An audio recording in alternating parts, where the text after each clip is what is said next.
নমস্কার, আমি অনু। আমিও একজন 2026 মাধ্যমিক পরীক্ষার্থী।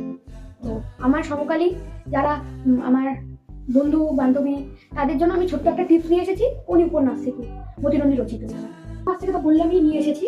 তো এখানে ফার্স্টে আমার যেটা সব থেকে আমার কাছে ইম্পর্টেন্ট লেগেছে, উনির পরিচয়।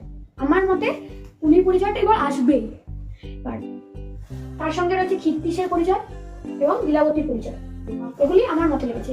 আর পর্ষদে যে টেস্ট পেপার দিয়েছে ওটার থেকে আমরা জানি যে অধিকাংশ কোশ্চেনই ওটার থেকেই আসে। তো তার মধ্যে থেকে আমি কটা বাছাই করা পেজ নাম্বার দিয়ে দাগ নাম্বার দিয়ে লিখে দিয়েছি।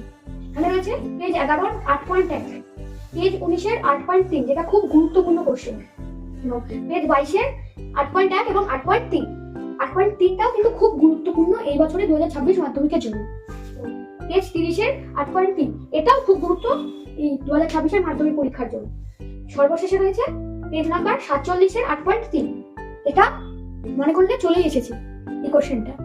তো এই সাজেশনটা যদি ভালো লাগে বা এই সাজেশনের যদি উত্তর তোমরা দেখতে চাও, তো আমার কমেন্টে করো, আমি একটা সুন্দর উত্তর লিখে পাঠিয়ে দেবো। এই ভিডিওটা যদি ভালো লাগে তো লাইক করে দিও, এবং সমস্ত পরীক্ষার্থীদের আমি অল দ্য বেস্ট, এবং আমাকেও প্রে করো যেন আমার পরীক্ষাটাও ভালো হয়। এবং এই 15 দিনের মধ্যে আমি চেষ্টা করবো সমস্ত চ্যাপ্টারেরই ছোট ছোট করে সাজেশন দেওয়ার। নমস্কার।